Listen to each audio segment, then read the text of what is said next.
prospect of a 30-day ceasefire between Ukraine and Russia was a glimmer of hope in the shadow of war. But just an hour after meeting with Donald Trump, Vladimir Putin destroyed this hope. As Russian missiles and drones rained down on Ukraine, Kiev had already seen that this scenario was inevitable. Ukrainian President Volodymyr Zelensky sought a full peace, saying that to discuss a partial ceasefire is to step back. But Vladimir Putin had other intentions. Moscow's betrayal sparked an explosion of anger in Kiev. Ukraine immediately responded to the Russian aggression. Critical military installations in Engels and Krasnodar were targeted, but the biggest blow landed in Crimea. Ukrainian drones disabled Russian air defense systems in Crimea, blinding radars. The biggest shock of the attack took place in the waters of the Black Sea. The Russian Black Sea Fleet, which had already suffered heavy losses, bled even more with the destruction of another warship. Could this latest attack turn Vladimir Putin's fears of losing Crimea into reality? How can Russia respond to this retaliatory attack? For answers to these questions and more, our video begins. But first, please do not forget to subscribe to our channel, turn on notifications, and give us a like to stay up to date with our content. First, let us analyze the details of Ukraine's attacks on the Crimean Peninsula. Ukrainian Defense Intelligence kamikaze drones carried out a large-scale attack. About 24 Russian military installations in Crimea were targeted. The kamikaze drones used in the attack were equipped with an optical camera for more precise targeting and destruction of moving targets. Thanks to the drones' advanced equipment, Russia's air and naval assets were severely damaged. The most notable element of the attack was the tugboat Fedor Uryupin. The tug was built in 2010.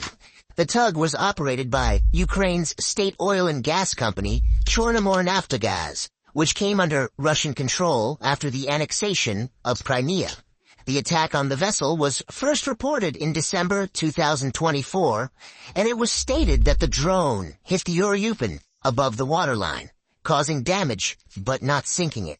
The newly released video shows typical footage often seen in FPV drone attacks. The footage clearly shows the drone approaching the target at high speed and the signal being interrupted just before the collision. This footage confirms the successful attack by Ukrainian drones on the Russian Navy. A Russian tugboat was completely destroyed in the attack, while a transport and towing vessel of the C-4236 project was reportedly seriously damaged. The attack on the 2 Russian ships was carried out by naval drones Sea Baby or Magura 5 USVs, as the video released by Ukrainian intelligence clearly shows.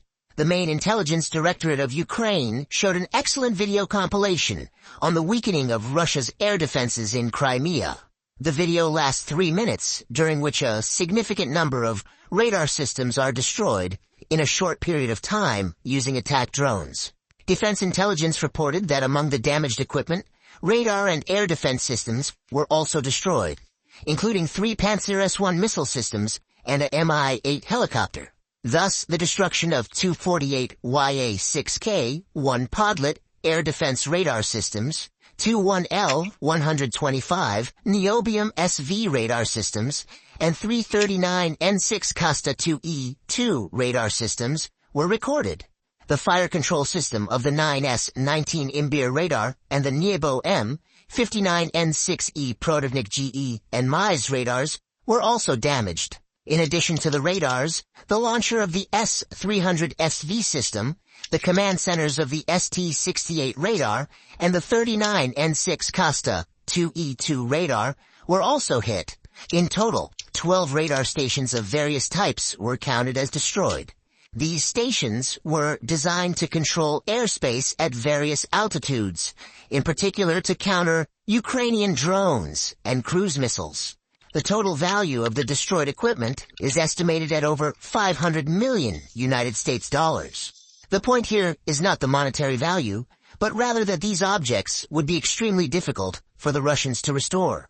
So why were radars targeted more in the attacks? Without radar, any air defense system would be blinded and unable to function effectively against enemy attacks.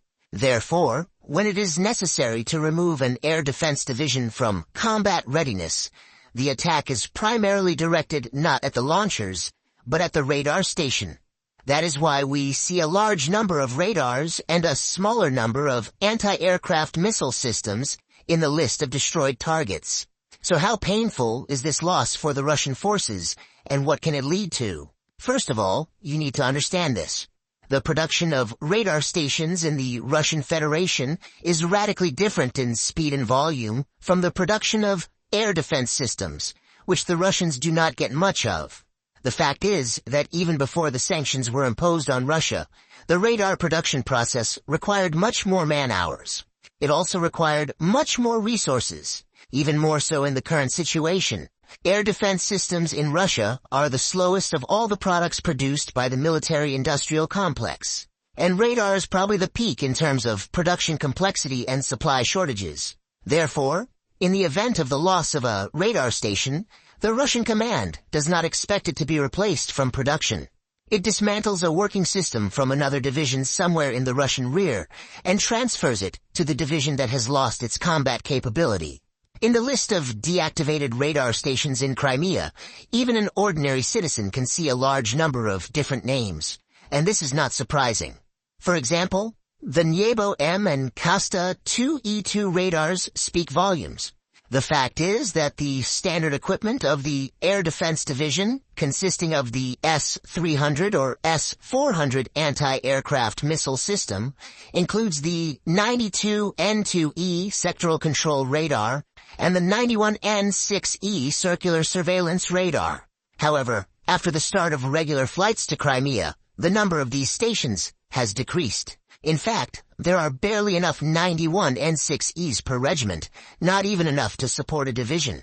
To compensate for the lack of all-round radar, simpler, accessible radar stations, Nyebo M and Kasta 2E2 were imported to Crimea, and their destruction is indicative of Russia's difficult situation in providing regular radar for its air defense divisions. The failure of the Podlyat combat radar station also points to problems in the regular supply of systems to the Crimean group. These systems were deployed at the same time as the Nyebo and Kasta duty stations in order to mutually reinforce each other. But this did not work either. The destruction or even damage of all these radars leads to the neutralization of the Russian air defense in Crimea. This defense currently consists of the 12th and 18th Anti-Aircraft Missile Regiments and the 3rd Radio Engineering Regiment. And given all this, the organized hunt by drones of the Ukrainian Defense Ministry to catch the eyes of the Russians was a great success. So what can happen when the Russian air defense in Crimea is blinded? Russian air defenses have long stretched between the zones of active combat operations and the rear zone, where radars and air defense systems have been withdrawn to compensate for losses. And the sound of these ties breaking is heard almost every night in some parts of Russia. We predict that this weakening of Russia's air defenses will create the opportunity for a new wave of Ukrainian attacks on occupied Crimea, targeting more Russian military assets and further reducing Russia's capabilities in that region. So what weapons were used in the attack that shook Russia so badly? Gur's video does not show drone bots, but given how far Crimea is from the front lines, this is the most likely method for such an attack. Another possibility, though less likely, is that some of the FPV drones were launched close to their targets by partisans opposing the Russian occupation of Crimea. If launched from a drone boat, this would be the biggest example of them deploying FPV drones for attacks. The merging of the two drone systems was first revealed in January, when FPV drones were launched from drone boats, also known as unmanned surface vessels. They were used against two Russian Pantsir S-1 systems and an OSA system in Russian-occupied areas of Ukraine's southern Kherson region.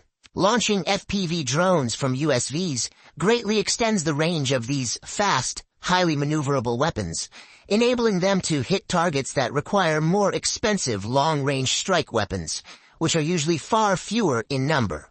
However, as Ukraine demonstrates its campaign against Russia's oil infrastructure, it also has a large number of long-range drones at its disposal. Another advantage of using FPV drones for these attacks is that it is more difficult to defend against them using conventional air defense systems, such as those being targeted. Unlike the front lines, where FPV drones are a ubiquitous threat, Russia will not have the same level of countermeasure systems deployed in Crimea to fend off FPV drones.